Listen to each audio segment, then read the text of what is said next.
Hello दोस्तों, कैसे हैं आप सभी लोग। तो सीडीपी की क्लास को कंटिन्यू करते हुए और आपको क्लासेस कैसी लग रही हैं कमेंट सेक्शन में ज़रूर बताएं और लाइक सब्सक्राइब ज़रूर किया करें और आप लोग लास्ट तक बने रहें क्योंकि सीरीज़ काफ़ी इंपॉर्टेंट है।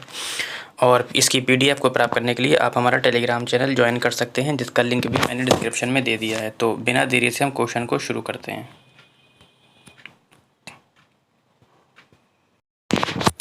कहता है कि निम्न में से कौन सा सिद्धांत बाल विकास में वातावरण संबंधी कारकों से ही महत्व देता है। कहता है विकास क्रम की एक रूपता का सिद्धांत, सामाजिक अधिगम का सिद्धांत, निरंतरता का सिद्धांत, परस्पर संबंध का सिद्धांत। ठीक है, तो बताना है हमें कि बाल विकास के में वातावरण संबंधी कारकों को कौन महत्व देता है। ठीक है, देखो सामाजिक अधिगम का जो सिद्धांत है वो बाल विकास में वातावरण संबंधी कारकों को क्या देता है, महत्व देता है। बाल विकास के सामाजिक अधिगम सिद्धांत के अनुसार बालक के विकास पर सबसे अधिक उसके परिवेश का प्रभाव पड़ता है। बिल्कुल, सबसे पहले कहाँ का पड़ता है, परिवार का पड़ता है, फिर पास पड़ोस, फिर स्कूल। इस तरीके से समाज में वो घुलने मिलने लगता है, वहाँ से सब कुछ सीखने लगता है। ठीक है, पहला वाला सिद्धांत इसलिए नहीं होगा। विकास क्रम का सिद्धांत यानी कि एक रूपता का सिद्धांत, विकास एक ही क्रम में होता है। निरंतर का सिद्धांत, विकास जीवन पर्यंत चलता है। परस्पर संबंध का सिद्धांत, अंतर संबंध का सिद्धांत, विकास के एक किसी पार्ट में दिक्कत होने में पूरा हमारे स्ट्रक्चर में दिक्कत आ जाती है, यानी कि अंतर संबंध का सिद्धांत। आगे बढ़ते हैं क्वेश्चन नंबर 2 की ओर। और क्वेश्चन नंबर 2 कहता है कि एक शारीरिक विकलांग बालक के लिए विद्यालय में निम्नलिखित में से क्या आवश्यक रूप से होना चाहिए।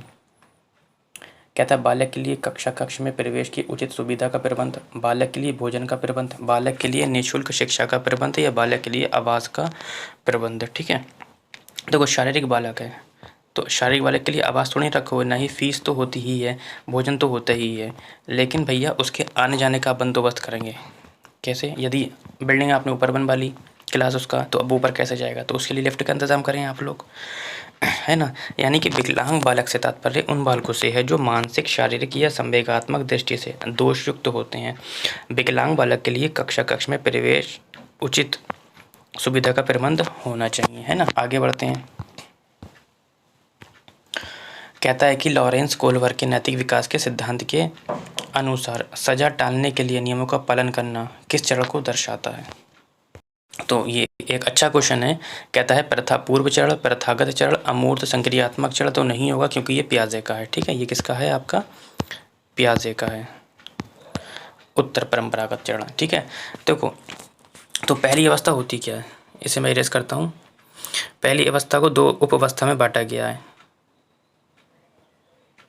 देखिए वीडियो लंबा ना हो इसलिए मैंने इसे क्या कर दिया था, पॉज कर दिया था। ठीक है, कहता है पहली अवस्था है पूर्व नैतिक अवस्था, जो आपकी 3 से 10 वर्ष तक चलती है। कब से कब तक चलती है, 3 से 10 वर्ष तक चलती है। इसकी अवस्था को दो उप अवस्था में बांट दिया गया है। पहली अहम केंद्रिकता, जिसे हम यांत्रिक सापेक्ष नैतिकता भी बोलते हैं, यानी कि यहाँ पर आ जाएगा आपका स्वार्थी बच्चा। दूसरी तरफ होती है दंड एवं आज्ञापालन, यानी कि इधर आ जाते हैं आपके माता पिता, इधर आ जाता है स्वार्थी बच्चा। स्वार्थी बच्चा क्या कहता है कि सारे खिलौने मुझे दे दो, लेकिन माता पिता कहते हैं कि कुछ खिलौने छोटे भाई को भी दे दो। ठीक है, यहाँ पर वो दुविधा में पड़ जाता है। ठीक है, कैसे दुविधा में पड़ जाता है, माता पिता कहते हैं खिलौने दे दो, वो कहता है नहीं दूंगा, वो कहता है दे दो, फिर वो एकदम दंड का इस्तेमाल करते हैं कि अगर नहीं दोगे तो हम तुम्हें पीटेंगे। तो वो बच्चा दुविधा में पड़ जाता है, अगर नहीं दूंगा तो पिटना पड़ेगा। ठीक है, तो क्वेश्चन भी ऐसा ही है कि सज़ा टालने के लिए नियमों का पालन करना पड़ता है, यानी कि ये नैतिकता के पहले का समय है जहाँ पे नैतिकता नहीं होती है, बाह्य कारकों से निर्धारित की जाती है, बाह्य कारकों से आती है। ठीक है, आगे बढ़ते हैं क्वेश्चन नंबर 4 की ओर।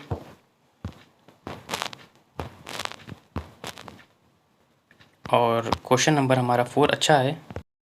कहता है कि बच्चों में सामाजिकरण के संदर्भ में निम्नलिखित में से कौन सा कथन सही है। तो मैंने बताया था कि सामाजिकरण के संदर्भ में प्राथमिक कारक कौन होता है, परिवार होता है, जबकि द्वितीय कारक विद्यालय होता है। अब इन दोनों के साथ जो भी प्लस होता है वो उसी के अंतर्गत आता है।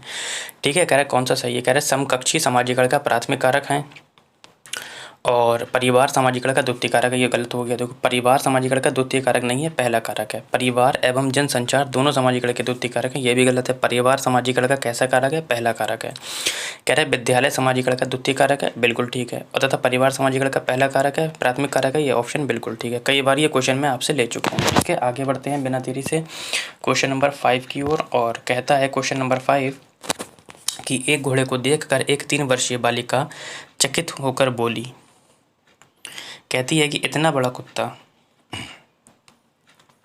जीन पियाजे के संज्ञानात्मक विकास सिद्धांत के अनुसार बालिका की ये प्रतिक्रिया निम्न में से किसका उदाहरण है? देखो ऑप्शन कहता है आत्मसात्करण, जिसे हम बोलते हैं समावेशन। अब समावेशन होता क्या है? समावेशन को हम असिमिलेशन बोलते हैं, यानी कि पुरानी जानकारी में नई जानकारी को जगह देना बिना विरोध किए। ठीक है, तो यहाँ पर ये वाला तो उत्तर नहीं होगा, क्योंकि वो ये कह रही है कि जगह तो कर बोली कि इतना बड़ा कुत्ता। किसे देखकर बोली? 3 वर्ष की है, घोड़े को देखकर बोली। ठीक है, तो यहाँ पे विरोध नहीं हुआ। समायोजन क्या होता है? अच्छा, समायोजन दिया नहीं है, प्रतीकात्मकता भी नहीं है, अस्थगित अनुकरण भी नहीं है, तो बचा क्या? वस्तु स्थायी। तो यहाँ पर क्या आएगा आपका? वस्तु स्थायित्व आ जाएगा। ठीक है, आगे बढ़ते हैं क्वेश्चन नंबर 6 की ओर। और क्वेश्चन नंबर 6 कहता है कि आपको किसी शिक्षार्थी के बारे में ये आकलन करना है कि दी गई समस्या के बारे में अपने व्यक्तिगत और मूल दृष्टिकोण को व्यक्त कर पाता है या नहीं।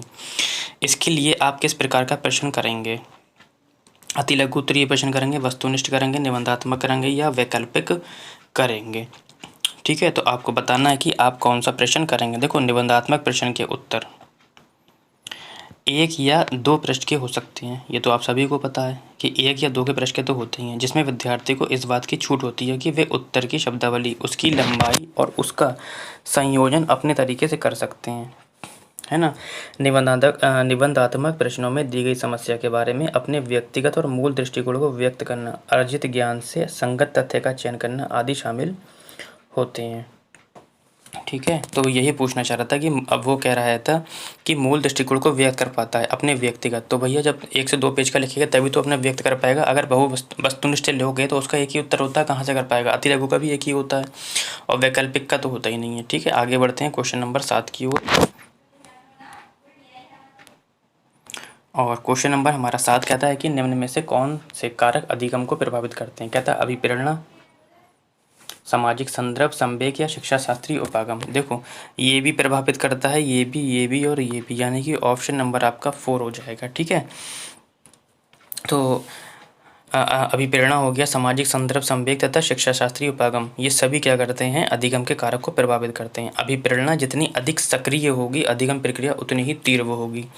इसी प्रकार सामाजिक व्यवस्था, शिक्षा शास्त्रीय उपागम भी अधिगम को प्रभावित करते हैं। ठीक है, आज आगे बढ़ते हैं। आज के सेशन का 8वां क्वेश्चन, और कहता है कि निम्नलिखित में से कौन सी अधिगम के आकलन की विशेषता नहीं है? क्या है? नहीं है। ठीक है, तो नहीं के ऊपर सर्किल कर लीजिए आप। कहता है ये आकलन शिक्षा प्राप्ति के बाद किया जाता है। इसमें सूचना को सामान्य रूप से अंकों अथवा ग्रेडों में रूपांतरित किया जाता है। इसमें सूचना अध्यापक द्वारा एकत्र की जाती है या इसमें सूचना शिक्षार्थियों के द्वारा स्वयं एकत्रित की जाती है। ठीक है, देखो, अधिगम के आकलन में उपलब्ध प्रमाणों के साथ कार्य करना शामिल होता है। वो कह रहा है कि कौन सी नहीं है अधिगम के आकलन के लिए? तो इसमें सूचना शिक्षार्थियों द्वारा स्वयं एकत्रित की जाती है। भैया शिक्षार्थी अपना आकलन स्वयं थोड़ी ना करेगा, कौन करेगा? टीचर करेगा, तो ये नहीं होगा। इसमें सूचना अध्यापक द्वारा एकत्रित की जाती है, ये ठीक है। इसमें सूचना के सामान्यों को अंकों अथवा ग्रेडों में रूपांतरित किया जाता है, ये भी ठीक है। ये आकलन शिक्षा प्राप्ति के बाद किया जाता है, ये भी ठीक है। आगे बढ़ते हैं आज के सेशन का सेकंड लास्ट क्वेश्चन, जो कि कहता है कि भाषा अवबोधन से संबंधित विकार है। कहता है चलाघात अप्रेक्सिया बोलते हैं, भाषागत अफेक्सिया बोलते हैं, पठन वैफल्य डिसलेक्सिया बोलते हैं, जबकि वाक संबंध रोग स्पीच एक्सिया बोलते हैं। ठीक है, तो नमे का बताना है आपको कि कौन सा हो जाएगा। देखो, भाषाघात क्या होता है? भाषाघात भाषा अवबोधन से संबंधित विकार है। किससे? भाषा अवबोधन से संबंधित विकार है, तो आंसर हो जाएगा 2। भाषा अवबोधन एवं संप्रेषण अधिगम आवश्यकता भाषाघात कहलाती है। इसमें पीड़ित छात्र मौखिक रूप से सीखने एवं विचारों को अभिव्यक्त करने में कठिनाई उत्पन्न करता है। सामान्यतः ये विकार मस्तिष्क में किसी प्रकार की क्षति से उत्पन्न होता है। मस्तिष्क की क्षति के कारण बातचीत करने में आंशिक या पूर्णतः अक्षमता को डिस्फेजिया कहा जाता है। ठीक है, फिलहाल हमारा उत्तर क्या हो जाएगा? भाषाघात। आज के सेशन का लास्ट क्वेश्चन आपकी स्क्रीन पर ये रहा, और क्वेश्चन कैसे लगे आप लोग लास्ट में कमेंट सेक्शन में ज़रूर बताएं वीडियो के बाद। ठीक है, कहता है निम्न में से कौन सा युग्म घटक और अभिप्रेरणा स्रोत का सही रूप से मिला युग्म है? कहता है आत्म परितोषण बाह्य अभिप्रेरणा होती है, जिज्ञासा आंतरिक अभिप्रेरणा होती है, नकद पुरस्कार आंतरिक अभिप्रेरणा होती है, या रुचि बाह्य प्रेरणा होती है। तो इसमें से बताना है कौन सा सही युग्म है।